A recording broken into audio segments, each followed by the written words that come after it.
Hello everyone, कैसे हो आप। आज अपन देखेंगे चैप्टर 5 का नेक्स्ट पार्ट। देखेंगे इसमें कौन कौन सी टॉपिक अपन type of osmosis, importance of osmosis, plasmolysis, antiplasmolysis, different pressure, osmotic pressure, turgor pressure, wall pressure, diffusion pressure deficit, water potential and imbibition. इससे जो पहले वाला लेक्चर था इसमें अपन ने ऑस्मोसिस को कंप्लीट कर लिया था। अब देखने इसके टाइप्स। देखिएगा ऑस्मोसिस क्या होता है। ऑस्मोसिस में क्या होता है कि सॉल्वेंट मॉलिक्यूल्स होते हैं अपनी हाई कंसंट्रेशन से सेमी परमेबल मेम्ब्रेन के थ्रू लो कंसंट्रेशन की ओर मूव करते हैं, तो उसे क्या कहा जाता है, ऑस्मोसिस। ऑस्मोसिस जो होता है टू टाइप का होता है, एक्सोऑस्मोसिस एंड एंडोऑस्मोसिस। एक्सोऑस्मोसिस और एंडोऑस्मोसिस को समझने से पहले अपन कुछ टर्म्स है उनको समझते हैं। देखिएगा अपने पास में टू टाइप की सॉल्यूशन है, A and B solution. A and B solution. A condition ऐसी है कि अपने पास दोनों की क्या है, same concentration, both has same concentration, both has same concentration.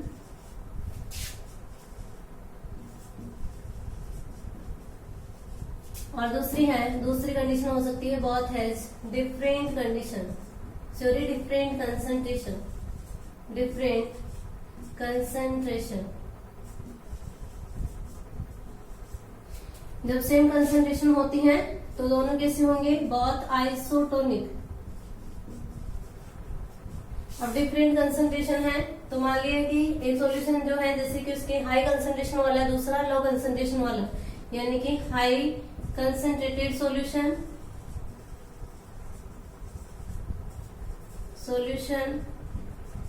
और दूसरा है लो कंसंट्रेटेड सॉल्यूशन, लो कंसंट्रेटेड सॉल्यूशन।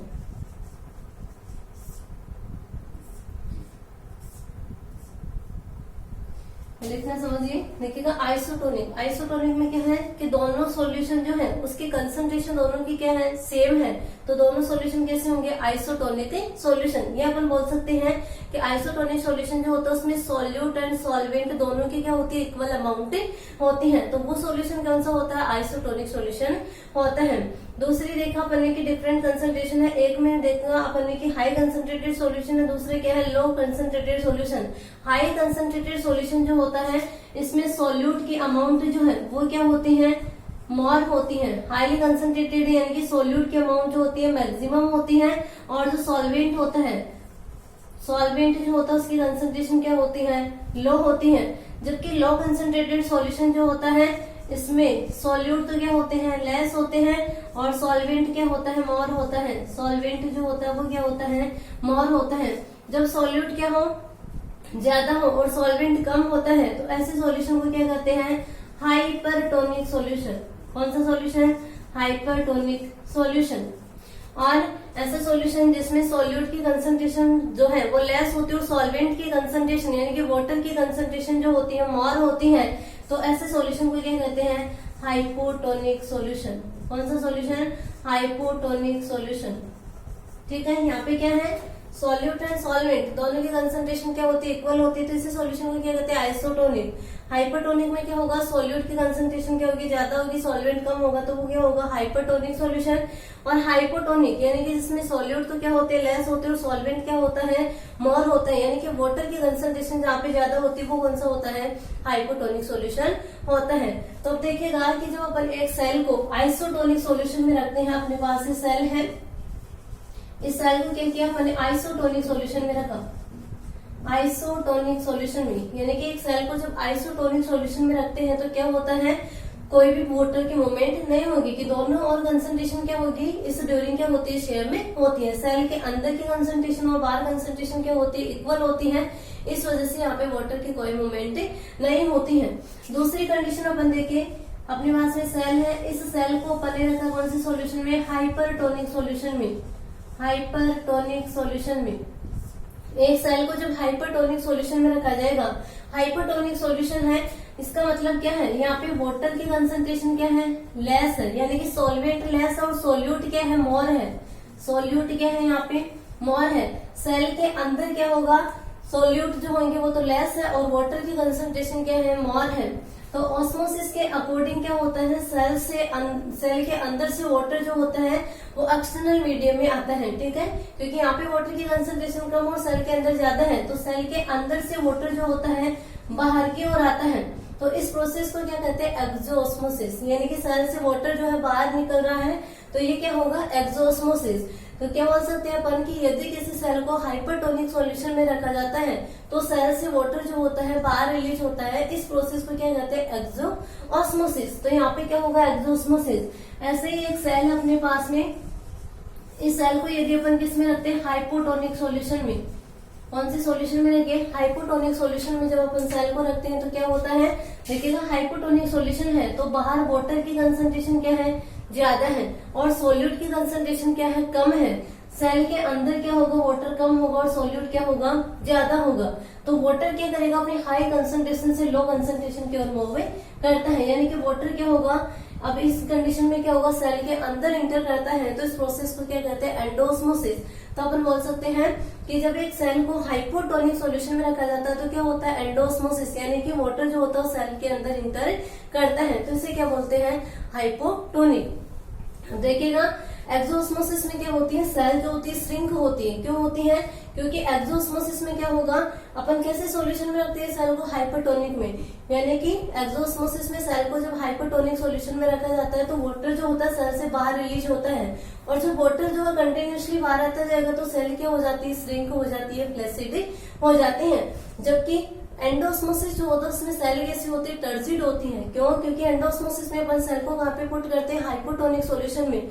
जब अपन हाइपोटोनिक सॉल्यूशन में रखते हैं तो कंटिन्यूसली वाटर जो होता है वो सेल के अंदर इंटर करता है, जिससे सेल जो होती है टर्जिड हो जाती है। तो ये हो जाएगा एंडोऑस्मोसिस एंड एक्सोऑस्मोसिस। आगे समझ में क्या होगा, एंडोऑस्मोसिस कब बोलेंगे, जब सेल को कैसे सॉल्यूशन में रखते हैं, हाइपोटोनिक सॉल्यूशन में, यानी कि जब सेल को हाइपोटोनिक सॉल्यूशन में रखा जाता है तो वाटर सेल के अंदर इंटर करता है, इस प्रोसेस को क्या कहते हैं, एंडोऑस्मोसिस। एंडोऑस्मोसिस की प्रोसेस में सेल क्या होती है, टर्जिड हो जाती है। एक्सोऑस्मोसिस किसे बोलेंगे, जब सेल को हाइपरटोनिक सॉल्यूशन में रखा जाता है तो सेल के अंदर से वाटर जो होता है बाहर रिलीज होता है, इस प्रोसेस को क्या कहते हैं, एक्सोऑस्मोसिस। एक्सोऑस्मोसिस की प्रोसेस में सेल क्या होती है, श्रिंक या फ्लैसिड हो जाती है।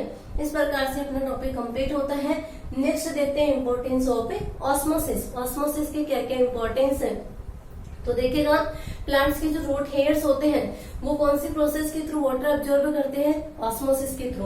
और साथ ही वाटर जो है एक सेल से दूसरी सेल में, प्लांट सेल में ट्रांसफर होता है, तो वो कौन सी प्रोसेस से ट्रांसफर होता है, ऑस्मोसिस से। कि जहाँ पे वाटर की कंसंट्रेशन ज्यादा होगी तो ज्यादा कंसंट्रेशन से क्या होगा, कम कंसंट्रेशन की ओर आ जाएगा, यानी जिस सेल में ज्यादा वाटर होगा उससे क्या होगा, वाटर कम, जिस सेल में कम वाटर है उसकी ओर मूव करते हैं। यानी कि प्लांट की एक सेल से दूसरी सेल में वाटर का ट्रांसफर जो है वो कौन सी प्रोसेस के थ्रू होता है, ऑस्मोसिस के थ्रू होता है। साथ ही सेल की टर्जिडिटी जो होती है वो मेंटेन करने का फंक्शन किसका होता है, ऑस्मोसिस पे, यानी कि सेल की टर्जिडिटी जो किस पे डिपेंड करती है, ऑस्मोसिस पे डिपेंड करती है। साथ ही ऑस्मोसिस जो होता है प्लांट्स को एडवर्स कंडीशन जैसे कि फ्रीजिंग और डेसिकेशन की प्रॉब्लम से बचाता है, या इसके प्रति प्लांट को क्या करता है, रेजिस्टेंट करता है। कैसे रेजिस्टेंट करता है, देखिएगा डेसिकेशन। डेसिकेशन क्या होता है कि प्लांट जो है उसके एक्सटर्नल एनवायरमेंट इस हद तक ड्राई हो जाता है कि जो प्लांट सेल है उससे सॉल्वेंट क्या होता है, बाहर रिलीज होने लग जाता है। तो इस कंडीशन में प्लांट क्या करते हैं, अपना जो प्रोटोप्लाज्म है उसके अंदर क्या करते हैं, सोल्यूट की कंसंट्रेशन को इंक्रीज करते हैं, तो उस प्रोसेस को क्या कहते हैं, डेसिकेशन। यानी कि ऑस्मोसिस के द्वारा क्या होता है, प्लांट्स में डेसिकेशन एंड फ्रीजिंग के प्रति क्या होती है, रेजिस्टेंस डेवलप की जाती है। और भी हो सकते हैं कि प्लांट की जो डिफरेंट पार्ट्स होते हैं उनमें वाटर का ट्रांसफर जो होता है वो किसके थ्रू होता है, ऑस्मोसिस के थ्रू होता है। कौन कौन से होंगे, फर्स्ट बोल सकते हो आप कि रूट हेयर्स के द्वारा वाटर अब्सॉर्प्शन जो है ऑस्मोसिस के द्वारा होता है। प्लांट के एक सेल से दूसरी सेल में वाटर ट्रांसफर किसके द्वारा होता है, ऑस्मोसिस के द्वारा होता है। ऐसे ही सेल की टर्जिडिटी को मेंटेन करने का फंक्शन किसका होता है, ऑस्मोसिस का, यानी कि सेल की टर्जिडिटी जो होती है ऑस्मोसिस पे डिपेंड करती है। प्लांट के डिफरेंट पार्ट्स जो होते हैं उनमें वाटर का ट्रांसफर ऑस्मोसिस के थ्रू होता है। साथ ही ऑस्मोसिस जो होता है प्लांट्स में फ्रीजिंग और जो डेसिकेशन होता है उसके प्रति रेजिस्टेंस को डेवलप करता है। नेक्स्ट टॉपिक आता है अपना प्लाज्मोलाइसिस एंड डीप्लाज्मोलाइसिस। देखिएगा प्लाज्मोलाइसिस किसे बोलेंगे, अपन वर्ड से ही इसकी डेफिनेशन बता सकते हैं। प्लाज्म का मतलब क्या है, यहाँ से प्रोटोप्लाज्म, क्या है, प्रोटोप्लाज्म। और लाइसिस का मतलब होता है श्रिंक होना, यानी कि प्रोटोप्लाज्म के श्रिंक होने की प्रोसेस जो होती है या प्रोटोप्लाज्म के कॉन्स्ट्रिक्टेड होने की जो प्रोसेस होती है वो क्या होती है, प्लाज्मोलाइसिस से होती है। प्लाज्मोलाइसिस कैसे होता है कि जब अपन एक प्लांट सेल को क्या करते हैं, हाइपरटोनिक सॉल्यूशन में रखते हैं, जैसे कि ये सॉल्यूशन कैसा है, हाइपरटोनिक, हाइपरटोनिक, यानी कि ऐसे सॉल्यूशन में क्या होती है, सॉल्यूट की कंसंट्रेशन मोर होती है और सॉल्वेंट की कंसंट्रेशन क्या होती है, लेस होती है। इसमें जब अपन क्या करते हैं, प्लांट सेल को रखते हैं तो क्या होता है, सेल से कंटिन्यूसली वाटर क्या होगा, एक्सटर्नल मीडियम में आएगा, यानी कि हाइपरटोनिक सॉल्यूशन की ओर आएगा, जिससे प्लांट सेल का जो प्रोटोप्लास्ट होता है वो क्या होता है, कॉन्स्ट्रिक्टेड होकर के कॉर्नर में कलेक्ट हो जाता है, यानी कि ये प्रोटोप्लास्ट जो होगा वो क्या हो जाता है, श्रिंक हो जाता है। इस प्रोसेस को ही क्या कहते हैं, प्लाज्मोलाइसिस कहा जाता है। प्लाज्मोलाइसिस की जो इनिशियल स्टेज होती है उसे बोलती है इंसिपिएंट प्लाज्मोलाइसिस। क्या बोला जाता है, इंसिपिएंट प्लाज्मोलाइसिस।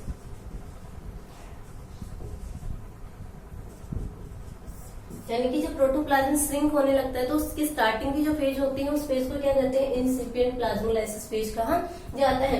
इंसिपिएंट प्लाज्मोलाइज्ड जो सेल होती है इसको यदि अपन वापस से हाइपोटोनिक सॉल्यूशन में रख दें, कौन से सॉल्यूशन में, हाइपोटोनिक सॉल्यूशन में जब इसको रखा जाता है, यानी कि बाहर के मीडियम में क्या होती है, वाटर की कंसंट्रेशन क्या होती है, ज्यादा होती है। हाइपोटोनिक सॉल्यूशन में यदि अपन इसको रखेंगे, श्रिंक हुए प्रोटोप्लाज्म वाली सेल को, यानी कि इंसिपिएंट प्लाज्मोलाइज सेल को, तो वापस से क्या हो जाता है, कंटिन्यूसली जो होगा वाटर जो होगा सेल के अंदर इंटर करेगा और सेल जो है वापस से कैसी हो जाती है, टर्जिड, इस टाइप से। ठीक है, तो इस प्रोसेस को क्या बोला जाता है, डीप्लाज्मोलाइसिस। क्या बोलेंगे, डीप्लाज्मोलाइसिस। डीप्लाज्मोलाइसिस किसे बोलेंगे, इंसिपिएंट प्लाज्मोलाइज्ड सेल को जब अपन हाइपोटोनिक सॉल्यूशन में रखते हैं, क्या बोलेंगे, इंसिपिएंट प्लाज्मोलाइज्ड सेल को जब हाइपोटोनिक सॉल्यूशन में रखा जाता है तो सेल में क्या होता है, कंटिन्यूसली वापस से वाटर एंडोस्मोसिस के प्रोसेस के थ्रू इंटर करता है और सेल जो होती है अपनी पहले वाली कंडीशन में यानी कि टर्जिड स्टेट में आ जाती है। तो इस प्रोसेस को क्या कहते हैं, डीप्लाज्मोलाइसिस। ठीक है, प्लाज्मोलाइसिस किसे बोलेंगे, सेल को कौन से सॉल्यूशन में रखते हैं, हाइपरटोनिक सॉल्यूशन में, तो क्या होता है, प्रोटोप्लाज्म के अंदर जो वाटर होता है वो बाहर की ओर आ जाएगा, जिससे प्रोटोप्लाज्म क्या हो जाता है, श्रिंक हो जाता है, उसे क्या कहते हैं, प्लाज्मोलाइसिस। श्रिंक होने की जो स्टार्टिंग की फेज होती है, इनिशियल फेज होती है, वो फेज कौन सी होती है, इंसिपिएंट प्लाज्मोलाइसिस। इंसिपिएंट प्लाज्मोलाइज्ड सेल को जब अपन हाइपोटोनिक सॉल्यूशन में रखते हैं, हाइपोटोनिक सॉल्यूशन में रखेंगे तो वाटर जो होगा वो सेल के अंदर इंटर करेगा, जिससे प्रोटोप्लाज्म जो है वापस से क्या हो जाएगा, टर्जिड हो जाएगा, इनकी सेल जो है अपनी पहले वाली कंडीशन में आ जाएगी, नॉर्मल कंडीशन में। तो इस प्रोसेस को क्या कहते हैं, डीप्लाज्मोलाइसिस कहा जाता है। नेक्स्ट टॉपिक देखते हैं, डेमोन्स्ट्रेशन ऑफ डीप्लाज्मोलाइसिस। इसके लिए एक्सपेरिमेंट दे रखा है,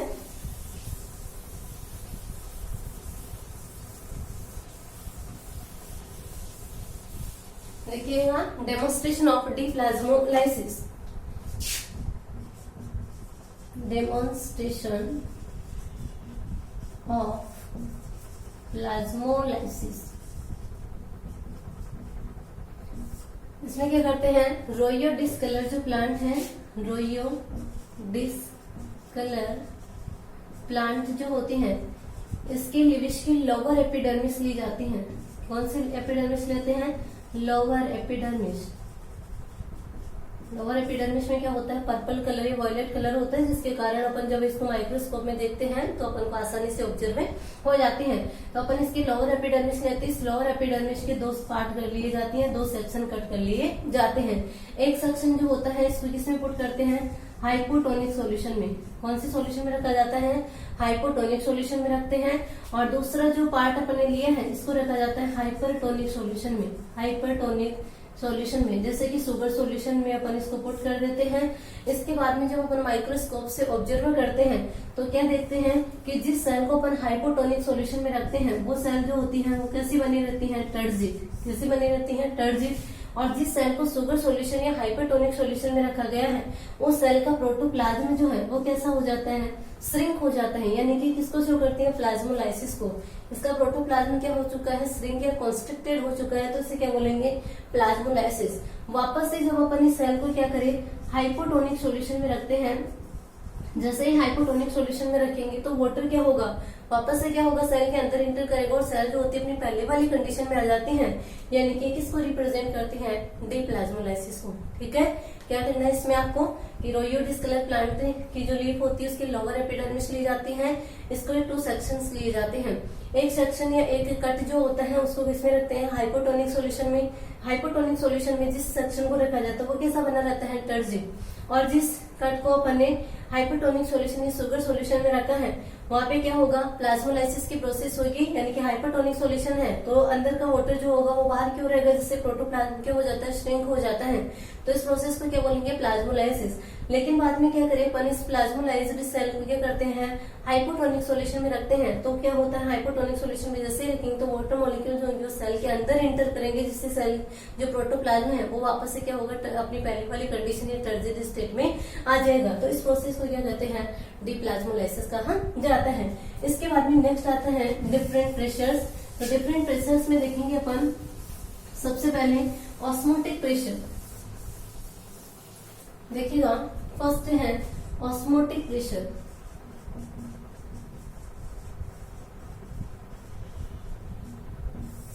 देखिएगा ऑस्मोटिक प्रेशर किसे बोलेंगे,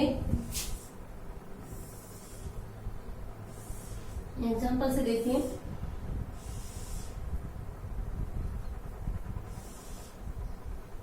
इधर क्या है, सॉल्वेंट, क्या है, सॉल्वेंट यानी कि वाटर। बीच में ये क्या है, सेमी परमेबल मेम्ब्रेन, SPM बोल सकते हैं या क्या बोल सकते हैं अपन, सेमी परमेबल मेम्ब्रेन। इधर क्या है, सॉल्यूशन, क्या है, सॉल्यूशन। तो देखिएगा ऑस्मोसिस के अकॉर्डिंग अपन जानते हैं क्या होता है कि सॉल्वेंट, इधर सॉल्वेंट की कंसंट्रेशन क्या है, ज्यादा है, सॉल्वेंट ही है तो इधर कंसंट्रेशन ज्यादा, सॉल्यूशन है, सॉल्यूशन क्या होता है, सॉल्यूट प्लस सॉल्वेंट, इसे बोलते हैं सॉल्यूशन, सॉल्यूट प्लस सॉल्वेंट। तो सॉल्वेंट की कंसंट्रेशन इधर ज्यादा है, इधर क्या है, कम है। तो सॉल्वेंट क्या होता है, ऑस्मोसिस की प्रोसेस के थ्रू, यानी कि सॉल्वेंट अपनी हाई कंसंट्रेशन से सेमी परमेबल मेम्ब्रेन के थ्रू होता हुआ लो कंसंट्रेशन की ओर मूव करता है। या क्या होता है कि इधर सॉल्वेंट जो है इधर से क्या होता है, सेमी परमेबल मेम्ब्रेन के थ्रू होता हुआ सॉल्यूशन में इंटर करता है। तो देखिएगा ऑस्मोटिक प्रेशर किसे बोलेंगे कि सॉल्वेंट मॉलिक्यूल की सॉल्यूशन में एंट्री को प्रिवेंट करने के लिए मिनिमम रिक्वायर्ड प्रेशर जो होता है उसे क्या कहते हैं, ऑस्मोटिक प्रेशर। किसे बोलेंगे, ऑस्मोटिक प्रेशर वह मिनिमम रिक्वायर्ड प्रेशर होता है जो कि सॉल्वेंट मॉलिक्यूल की सॉल्यूशन में एंट्री को क्या करता है, प्रिवेंट करता है। इनकी सॉल्वेंट की एंट्री को प्रिवेंट करने वाला जो प्रेशर है वो क्या होता है, ऑस्मोटिक प्रेशर होता है। ऑस्मोटिक प्रेशर जो होता है वो सॉल्यूशन में प्रेजेंट जो सॉल्वेंट होते हैं, सॉरी सॉल्यूट होता है, उसकी कंसंट्रेशन के क्या होता है, डायरेक्टली प्रोपोर्शनल होता है। क्या होता है, ऑस्मोटिक प्रेशर जो होता है सॉल्यूशन में प्रेजेंट सॉल्यूट मॉलिक्यूल की कंसंट्रेशन के डायरेक्टली प्रोपोर्शनल होता है। यानी कि अपन बोल सकते हैं osmotic pressure directly proportional concentration of solute molecule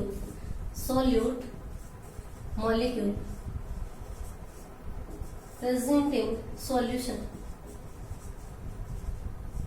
solution में जो सोल्यूट मॉलिक्यूल है उनकी कंसंट्रेशन की डायरेक्टली प्रोपोर्शनल होता है क्या, ऑस्मोटिक प्रेशर।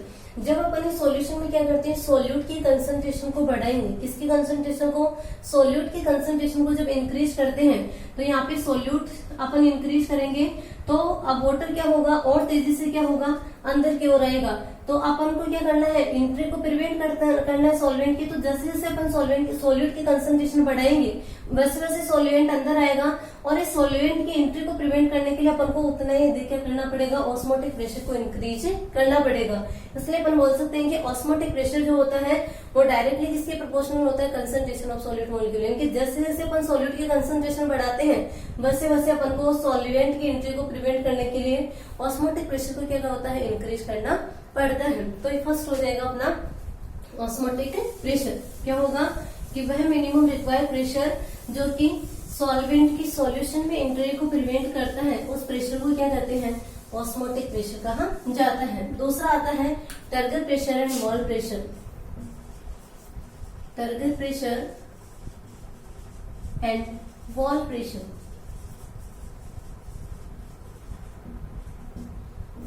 देखिएगा जब अपन लिविंग प्लांट सेल जो होती हैं इसको हाइपोटोनिक सॉल्यूशन में रखते हैं, कौन से सॉल्यूशन में, हाइपोटोनिक सॉल्यूशन में रखते हैं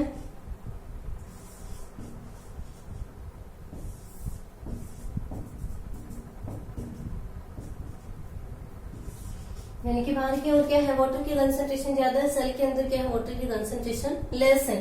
तो वाटर क्या होगा, अपनी हाई कंसंट्रेशन से क्या होगा, लो कंसंट्रेशन की ओर मूव भी करेगा। तो एक कंडीशन ऐसी आती है कि सेल क्या होती है, टर्जिटेड हो जाती है, फुली टर्जिटेड हो जाती है। तो इस ड्यूरिंग क्या होता है कि सेल का जो अंदर का कंटेंट है, या प्लांट सेल में क्या होती है, सेल मेम्ब्रेन होती है, इसके बाद की ओर क्या होती है, सेल वॉल होती है। तो सेल मेम्ब्रेन के द्वारा क्या होता है, इस सेल वॉल पे जो प्रेशर डाला जाता है, उस प्रेशर को क्या कहते हैं, टर्गर प्रेशर। किसे बोलेंगे, सेल के कंटेंट या फिर सेल मेम्ब्रेन के द्वारा क्या होता है, सेल वॉल पे जो प्रेशर डाला जाता है, उस प्रेशर को क्या कहते हैं, टर्गर प्रेशर कहा जाता है। अब देखिएगा, यदि एनिमल सेल होती तो क्या होता है, यदि कंटिन्यूसली वाटर एंटर कर रहा है, एनिमल सेल में सेल वॉल नहीं होती है, तो कंटिन्यूसली वाटर की एंट्री के कारण क्या होती है, एनिमल सेल ब्रस्ट हो सकती है। लेकिन यहाँ पे क्या है, प्लांट सेल है, ठीक है, यानी कि बाहर की ओर क्या होती है, सेल वॉल होती है, इसलिए वो ब्रस्ट नहीं होती है। तो क्या होता है कि सेल वॉल के द्वारा क्या होता है, वापस से सेल मेम्ब्रेन या सेल का जो अंदर का कंटेंट है, उस पर वापस से प्रेशर डाला जाता है। उस प्रेशर को क्या कहते हैं, वॉल प्रेशर। यानी कि सेल वॉल के द्वारा सेल मेम्ब्रेन पे जो प्रेशर डाला जाता है, उस प्रेशर को क्या कहा जाता है, वॉल प्रेशर। वॉल प्रेशर और टर्जर प्रेशर जो होते हैं वो एक दूसरे के अपोजिट होते हैं, लेकिन इनकी वैल्यू क्या होती है, सेम होती है। यानी कि जितना टर्जर प्रेशर की वैल्यू होती है, उतनी क्या होती है, वॉल प्रेशर की वैल्यू होती है। टर्जर प्रेशर किसे बोलेंगे कि सेल मेम्ब्रेन के द्वारा सेल वॉल पे, यानी कि जैसे कि ये सेल वॉल है इसकी, तो सेल मेम्ब्रेन के द्वारा सेल वॉल पे जो प्रेशर डाला जाता है, उस प्रेशर को क्या कहते हैं, टर्गर प्रेशर। और सेल वॉल की द्वारा वापस से अंदर की ओर सेल मेम्ब्रेन पे जो प्रेशर लगाया जाता है, उस प्रेशर को क्या कहते हैं, वॉल प्रेशर। दोनों की वैल्यू क्या होती है, सेम होती है। यानी कि टीपी इक्वल टू क्या होता है, WP. Turgor pressure equal to क्या होता है, वॉल प्रेशर। इसके बाद में नेक्स्ट आता है डीपीडी। देखिएगा डीपीडी क्या है, diffusion pressure deficit. DPD diffusion pressure deficit. देखिएगा डिफ्यूजन प्रेशर डिफिसिट किसे बोलेंगे, प्योर सॉल्वेंट जो होता है, प्योर सॉल्वेंट का डीपीडी क्या होता है, सॉरी प्योर सॉल्वेंट का डिफ्यूजन प्रेशर जो होता है वो क्या होता है, डिफ्यूजन प्रेशर मैक्सिमम। क्या होता है, मैक्सिमम। पहले देखिएगा डिफ्यूजन प्रेशर क्या होता है, किसी मीडियम में जो डिफ्यूजिंग सबस्टेंसेस होते हैं, उन सबस्टेंसेस के द्वारा जो प्रेशर एक्सर्ट किया जाता है, उस प्रेशर को क्या कहते हैं, डिफ्यूजन प्रेशर। किसे बोलेंगे, किसी मीडियम में डिफ्यूजिंग जो सबस्टेंसेस होते हैं, उनके द्वारा जो प्रेशर एक्सर्टेड किया जाता है, उस प्रेशर को क्या कहते हैं, डिफ्यूजन प्रेशर कहा जाता है। प्योर सॉल्वेंट जो होता है, उसका डिफ्यूजन प्रेशर क्या होता है, मैक्सिमम में होता है। जैसे अपन प्योर सॉल्वेंट में सोल्यूट को मिक्स करते हैं, तो उसका डिफ्यूजन प्रेशर क्या हो जाता है, डिक्रीज हो जाता है। क्या होगा, सॉल्वेंट में जैसे ही अपन सोल्यूट ऐड करते हैं, तो इसका डिफ्यूजन प्रेशर क्या होता है, डिक्रीज हो जाता है। और डिफ्यूजन प्रेशर में जो ये डिक्रीजमेंट होता है, उसे ही क्या बोलते हैं, डीपीडी।